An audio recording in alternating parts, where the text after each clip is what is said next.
Welcome to Talk with the Nation, presented by the Premier, the Honorable McKeeva Bush. Join the Premier and other special guests as we look at all things Cayman, both present and future. This is Talk with the Nation. Here is Donna Bush.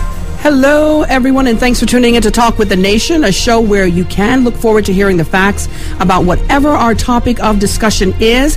Now, if this is your first time joining us, this is a live call-in show, and we will be taking your calls for the last hour. That's from 5:30 to 6:30. Also, if you've missed the first four shows, you can go to youtube.com/talkwiththenation to hear what was discussed previously. Now, this evening, I have MLAs Ellio Solomon of Georgetown and Mr. Dwayne Seymour of Bordentown with me in studio. They are going to be telling us about all the wonderful things they've been doing for their districts and the people of the Cayman Islands for the past 3 years.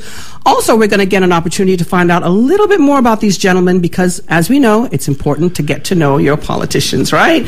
Well, before we begin our discussion this evening, though, I do have in my hand a message from the Office of the Premier, the Honorable McKeeva Bush. It is about the framework for fiscal responsibility, and he just wants to set the record straight on a few issues concerning this. Now, the statement reads, and I'm going to read it in its entirety for those of you out there who are listening in here on Vibe 98.9. The statement says, the Office of the Governor regarding assurances given by Premier McKeeva Bush to Minister Mark Simmons during a 20th of September courtesy call that the framework for fiscal responsibility will be transposed into law no later than 9th of November 2012 has omitted important information that creates a misleading picture of what was discussed.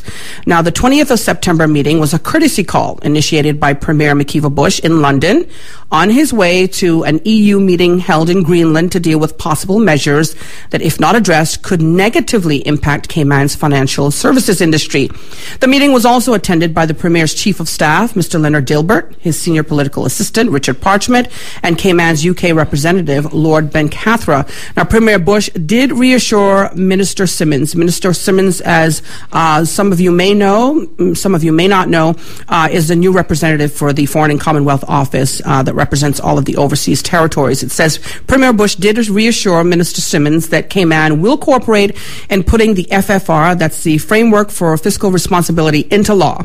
However, Premier Bush also stressed that it was necessary and important for the government to consult with the private sector on the FFR prior to the bill going to the House. At no point did the Premier indicate that the entire FFR, as was signed in 2011, last year, would be enacted in law. None of this is made clear in the statement from the Governor's office. Now, during the meeting, the Premier also gave an assurance of the FFR bill going to the House on the 5th of November, but as to further timing of the legislation, he only indicated that it should take no more than a few days to have it passed and to have the UKG give assent to it to bring it into effect. Now, he says he could not and did not give the specific date of the 9th of November, contrary to what is now being reported in the Governor's statement. The date from the Premier was the 5th of November. That is the date that the House will resume. That's when members of the Legislative Assembly go back to the House. Okay, so a message there from the Honorable Premier, Mr. McKeeva Bush, just outlining some facts there and clarifying some issues regarding the framework for fiscal responsibility legislation implementation and exactly when that would be implemented or when it would go to the House for members to discuss.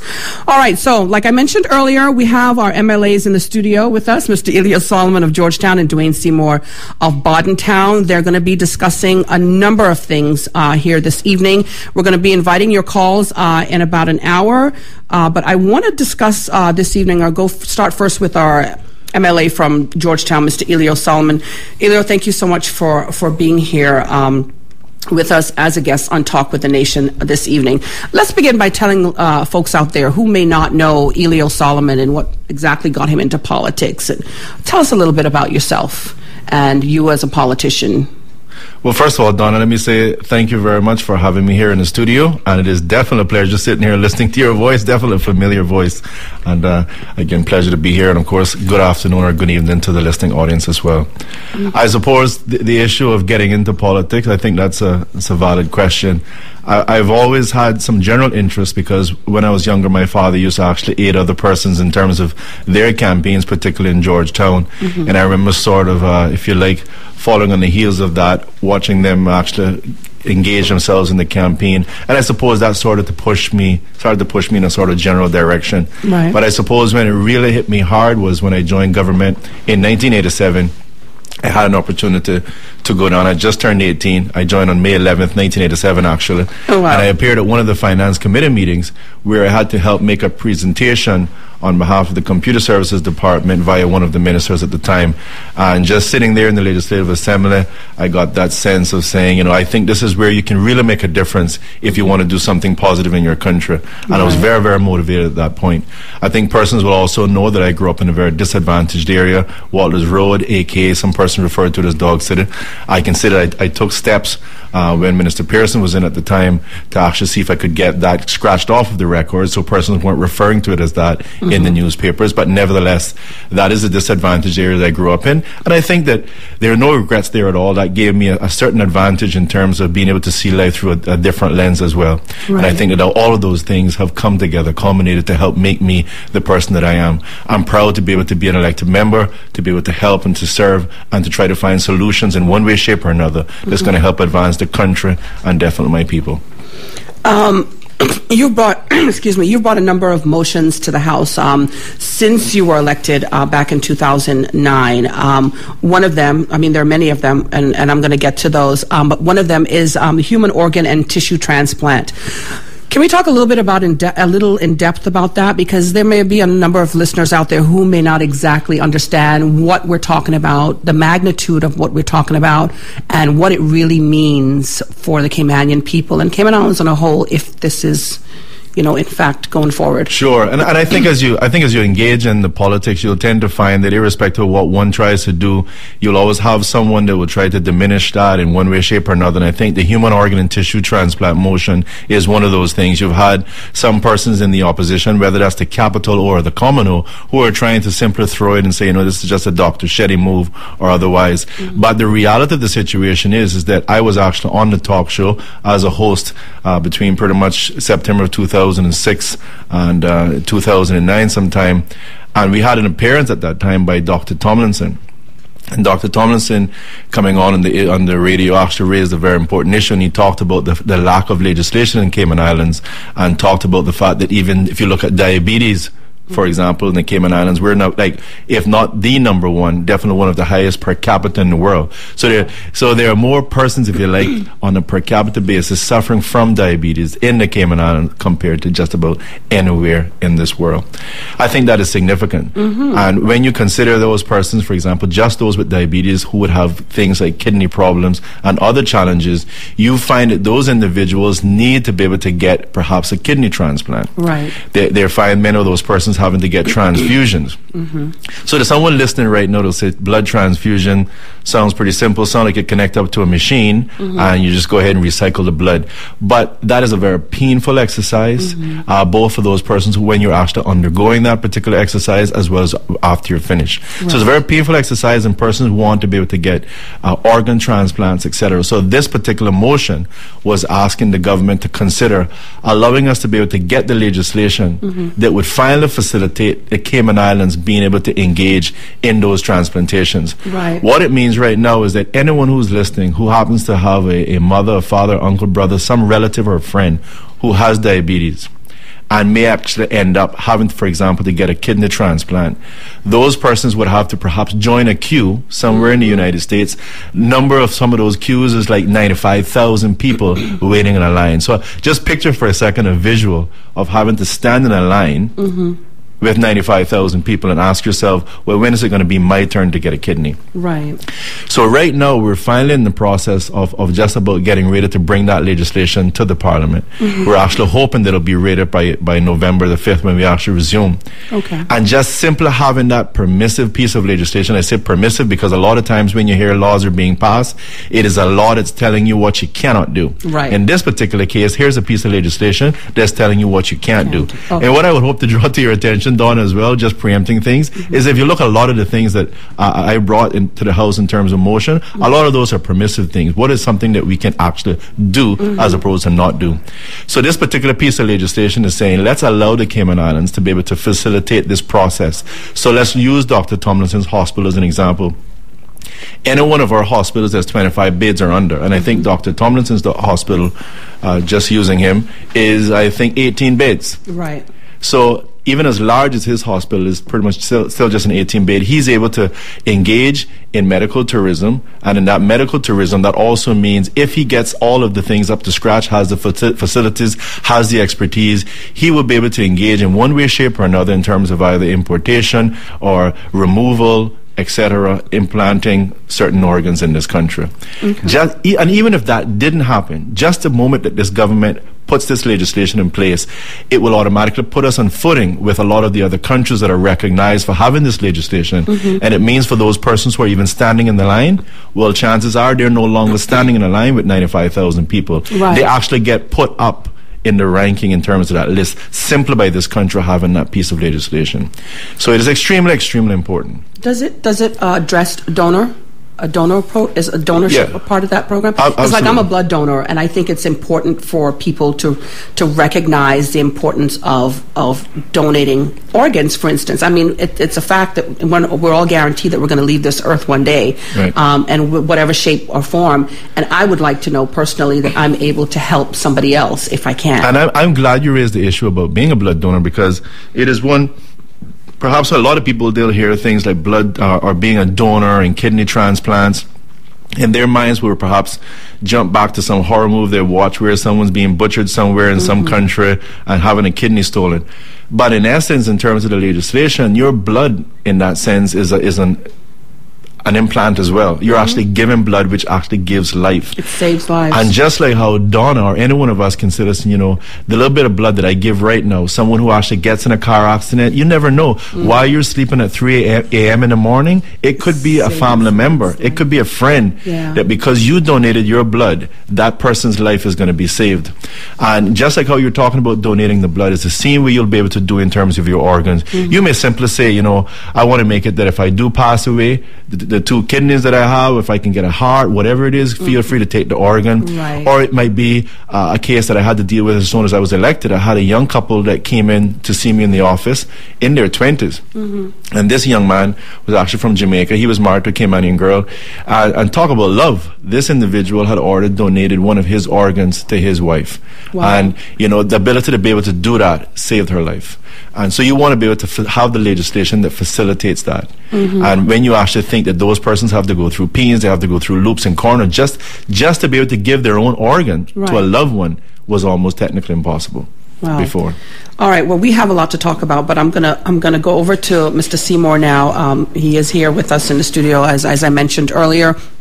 Can you tell our listeners out there exactly what inspired you to join the world of politics and become a representative for Bordentown, Mr. Seymour? Well, Donna, thank you for having me, and good evening to the good people of the Cayman Islands. Donna, politics is something that I can assure you that I was very scared of. And, I've always enjoyed... From time I was in high school, always read the newspapers, kept up to date, trying to learn what was going on, even worldwide. As a young man, before I left school, I knew I memorized all the leaders of the most important countries in the world. Right. Of course, that memory is gone now. You can imagine it's burnt out. But so I had great interest in politics. Never wanted to run, but I always saw myself as a community spirited person. Right. I was always the person that people looked towards from a very young age to organize, whether it was football or the community socials or the end of year festivities with the Old Year's Night, whatever it was. Right. People always looked towards me as a part of that group to help organize stuff. And I was actually sent for. The people came, and as they saw me grow and mature into a young man that they thought was worthy of trying to represent them. Right. A lot of people kept saying to me from the 2005 election, which I got involved with in some capacity, trying to help with some of the committees. And I was encouraged, you don't want to run? I said, no, I'm not interested. Of course, my mom said no. Other family members said no. Couldn't get any support. That's important, yeah. But some party members who were good friends and the leader and so forth, kept sending information, and I kept saying no.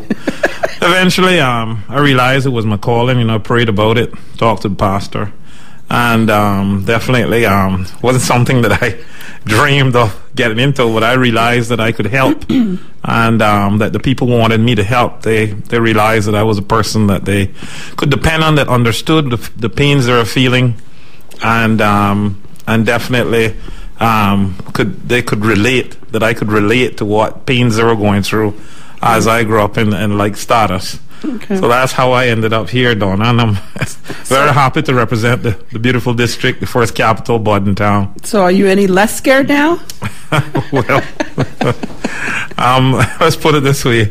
I'm thankful that the Lord chose me to represent the country at this time. Someone has to do the job. Right. Well, I know the next elections is, they're right around the corner, really, months away, and months seem like weeks and days now. And if there are any potential politicians out there listening, I mean, I speak to a lot of people on a daily basis who may, who are interested in some way, shape, or form, like yourselves, but are afraid to go out there and really put themselves out there for various reasons.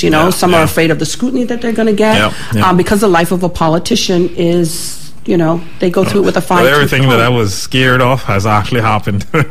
Well, at least you're more experienced for it now. But what would you two gentlemen say to budding politicians out there who may have an interest, and what would you say to them to really encourage them or to, and let's just lay it on the table. Let's just put it all out there. Very good question. The good, the bad, and the ugly, please. You go first. Well, no problem. I have no problem going first. But let me just start by saying that I think that it is a very good question, and when you actually consider that particular question and the ramifications of it, is all the more reason why I think it would be so constructive, so beneficial for those individuals and for the country if you didn't necessarily have so much negativity. Right. I was saying this to a young man today. I said, once you get into politics, everything you do is completely under scrutiny, and there's a level of transparency that's required, and that's fine. But there tends to be a large and undue amount of criticism that gets levied against politicians. There just tends to be an assumption, once you're a politician, you're corrupt, and a long host of things. And I think that is unfortunate, because there are a lot of young persons, just to use that age bracket, a lot of young persons that have a lot to be able to offer to this country. Right. And if you're going to put it in such a way that they know the moment they pass a finish line to enter into public service, they're going to be viewed as corrupt and a long host of other things, then you're probably going to discourage some of them. And if anything, you may actually be encouraging the wrong sort of persons to get involved. Right. So I think it would be good to see a little mitigation, reduction or something of those undue criticism, unfounded criticisms. But that said, I would love to be able to encourage anyone out there. I've said this numerous times on the floor of the House and in public. If there's one wish that I could have in terms of politics, it would be able to see all of the Caymanians in one way, shape, or another be able to get some sort of service in public office. Because I think once you have that chance to be able to go through all of it, good, the bad, and the ugly, you're going to be able to see how important that role is and some of the challenges that you have. Right. And I think then you would have persons both inside of Parliament and outside working together a bit more cohesively and constructively to carry this country forward. So I want to encourage anyone out there, any young person, middle-aged or even older persons, anyone who feel they have something to add, step up to the plate and give it a shot. All right. And I don't think anyone in office right now should be so overly concerned about their seat that they're not going to encourage someone from stepping up to the plate and seeing if they have something to add to the I'll get involved at some, in some one way, shape, or form. Absolutely. Yeah. I'm going to stick a pin there now. When we come back, I'm going to ask Mr. Seymour a question in relation to encouraging young, budding politicians out there. We're going to be right back on Vibe 98.9 with Talk with the Nation. Stay with us. Affecting our nation. This is Talk with the Nation, presented by the Premier, the Honorable McKeeva Bush on Vibe FM. All right, welcome back to Talk with the Nation. With me in studio are MLAs Ellio Solomon and Dwayne Seymour. We're talking about their lives as politicians, what got them into politics, and about the many things that they have done, many achievements that these two gentlemen have made within the last 3 years since being elected as the government of the Cayman Islands. Again, if you're just joining us and you'd like to join us by phone, we're going to be taking calls in about 34 minutes. That's about 5:30, and the number to call is 946-9898. Or you can go to facebook.com/talkwiththenation. As well, if you want to listen to the show again tomorrow, you can go to YouTube YouTube.com/talkwiththenation, or you can tweet us on Twitter at TWTNKY and give us your comments and questions. We were just talking about how these gentlemen got inspired to become politicians and to become representatives of the people of the Cayman Islands, elected representatives. And before we went to the break, I asked Mr. Solomon to kind of give some words of encouragement to people out there who may be listening and really want to become a part of the political scene, not necessarily as an elected member, but become a part of committees, whatever to do something good in their communities and their country. But I wanted to ask Mr. Seymour to kind of take us through the day in a life of a politician, and I think Mr. Solomon may chime in on this as well, because I kind of feel that people out there really see their jobs as one of a lot of leisure, a lot of free time and that sort of stuff. So I think it's important for our listeners out there who may not know or be aware of exactly what a politician does to represent you, the people, on a daily basis. So, Mr. Seymour, can you take over from there? Well, definitely. Thank you, Donna, for that question. It's a wonderful question, and I'm definitely one of those persons. Whenever you hear me get up in the LA to speak, the Legislative Assembly, I'm always saying to the whole House, what are the young people of this country thinking of what we're doing here, the way that we were sounding, the way we were biting at each other? And I view myself as quite different. I hope I don't have to arrive at that point. But you're very peaceful. You're a peaceful person. That's well, true. Try to be. But I definitely take umbrage when some people talk about. I mean, we got politicians in there that have been there for some long time. You can't blame the politicians for being in there a long time, right? But and if you do a good job, they re-elect you. Or if they don't have anyone better, they may put you back in. Right. So that's probably how some people got back in. But definitely, I mean, your day starts very early. You're answering emails, texts, BBMs, Facebooks, and then you go out, you meet with residents, then you visit persons, and you're in office. We got many offices. We meet all over the place. Right. Sometimes we meet at the LA with people, wherever is convenient for people. Because sometimes we find that even in the MLA office in Savannah, that's not convenient enough. Because by the time people get home, they got to go and deal with their kids and with their families and so forth. So we try to meet during the day, lunchtime or otherwise. Right. But I always try to encourage young politicians. I mean, people should never be afraid, or politicians should never be afraid and get up on the mic crying that they lost their seat and stuff like that. I mean, that's ridiculous. And we have to encourage the youth to come along and but what I've seen, Donna, and this is lacking in the Cayman Islands, and over the years there have been this grandfathership, and I speak the truth all the time.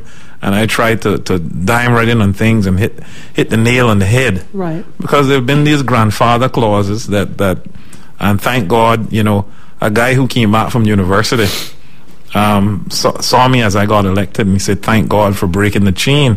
I didn't know what he was talking about. He says, man, you're making it easier for us now to get elected. Right. You broke in. And he says, thank you, man. He shook my hand. I was happy he did that. But we need to... There was never a great effort in trying to encourage young people to get involved in politics. Right. Right? Because people always believe that the young people or the younger people were they had a college degree or they had something over them that they were going to take their job. But that's not the way that I view politics. I look at this thing as you got to pass the torch. Right. And when it's your time to go. There should be a balance, though. You got to have some stalwarts. And we'll talk about that too. Also, I believe in continuity. Right. Right. So definitely. So we need to have a balance with some of the old, because there's stuff right now that if just a new set of politicians came in and all young and so forth. You know, England would probably be in here the next day because there's mistakes that we might make by not knowing certain things. It's good to know. Right. So, but I definitely think that we never encouraged civics in school. Mm-hmm. And that was a breakdown in terms of people even getting interested. Mm-hmm. People never got interested in politics till they were about 26, 27 years old. Right. You know, most people, you know, like most people that I know are 25 years old said, look, I'm not interested in politics. I don't want to hear about it. Right. I don't want any of my family members to do it. So they look at it in a bad light, you know.